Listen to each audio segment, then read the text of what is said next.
Hey everyone, welcome to this explainer. Today, we're taking a fascinating journey that goes way beyond those daily news headlines and heated social media debates.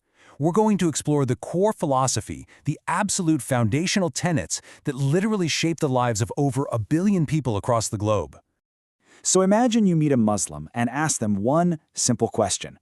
What does Islam actually teach? Now, you might instantly think of words like prayer, fasting, or the Quran, right?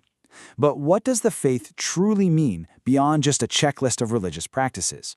What is the underlying philosophical framework that influences how millions of people wake up, work, give, and ultimately make sense of the world around them? Okay, let's dive right into this. Here is our framework for today. 1. One God and one purpose. 2. Prophets and the Quran. 3. The 5 pillars explained. 4. Faith beyond the mosque. And 5. The search for understanding. Part 1. One God and one purpose. So this really tackles those massive, fundamental human questions. Who created you and why are you actually here? At the absolute heart of Islam is a concept called Tawheed. This is strict monotheism, the absolute oneness of God. God isn't just one among many, definitely not human, and completely undivided. What this means is that the Creator alone deserves ultimate devotion, totally overriding temporary, fleeting pursuits like money, fame, beauty, or power. Now, what's really interesting here is demystifying a word you've probably heard a million times: Allah. It's actually just the Arabic word for God. In fact, Arabic-speaking Christians read this exact same word in their Bibles. It isn't some entirely different deity, it's simply a linguistic translation. And there is this really powerful quote from the Quran that explicitly states, "There is nothing like him." This strongly emphasizes that while God created humanity and the universe, he is completely distinct and entirely unlike his creation. He is totally uncontained by the universe he made. Which brings us to this fascinating concept called the fitra.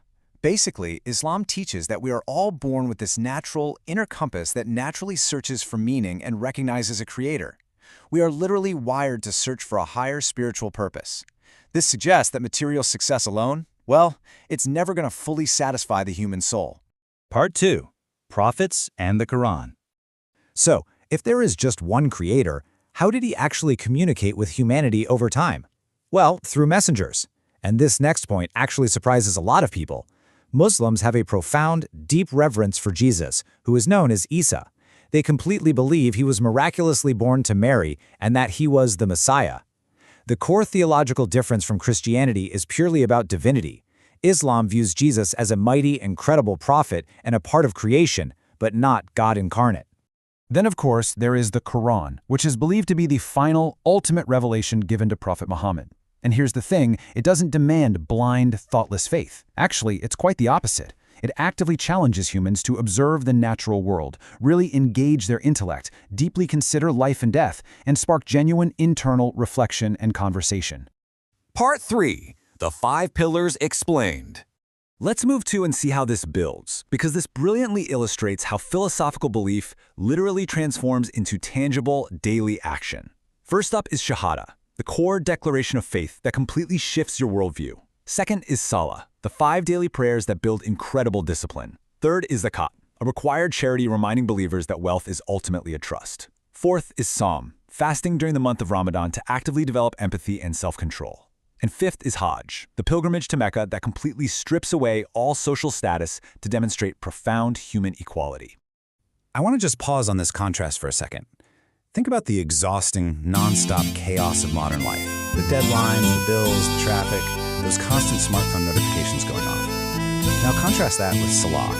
It creates 5 forced, intentional pauses every single day. At dawn, midday, afternoon, sunset, and night. The believer physically bows down and touches their forehead. It's this incredibly grounding, humbling quality that reminds a person 5 times a day that their life is much bigger purpose than just checking their emails.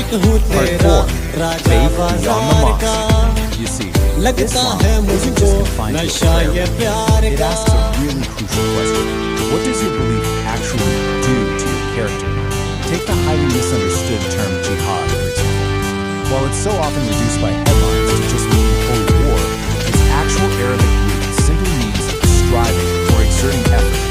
Primarily, it refers to an internal moral struggle against your own personal weaknesses to become a better person and to stand up for justice. And there's another truly beautiful concept in this faith called tawbah. It's all about repentance. Islam fully recognizes that, hey, human beings are fundamental. We make mistakes, but it approaches those mistakes with this tawbah is the ongoing process of turning back to God.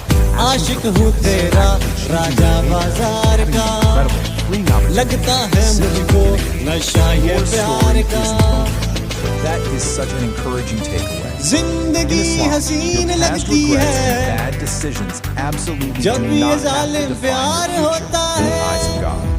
As long as you are breathing, सांसों you में have सांस found hope आती and है opportunity to change your course and जब return to your तेरा Creator. दीदार होता Practice है this. Changing for the better looks like this.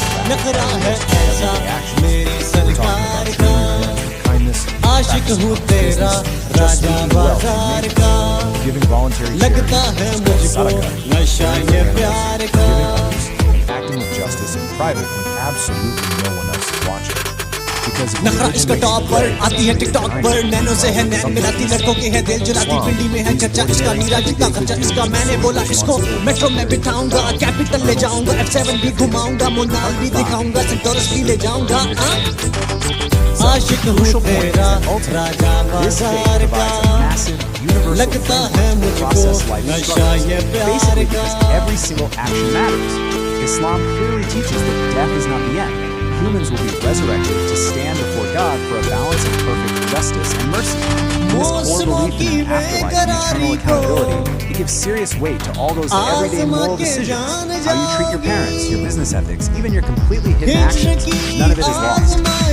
We're going to wrap up our explainer today by turning the mirror right back on to you. What gives your life meaning? Whether you are Muslim, Christian, Jewish, atheist, or really just a curious learner, studying a faith like Islam invites all of us to ask a really big question. Who controls your life? What are you actually willing to sacrifice? Keep learning, keep questioning, and keep searching for truth. Thank you so much for joining me.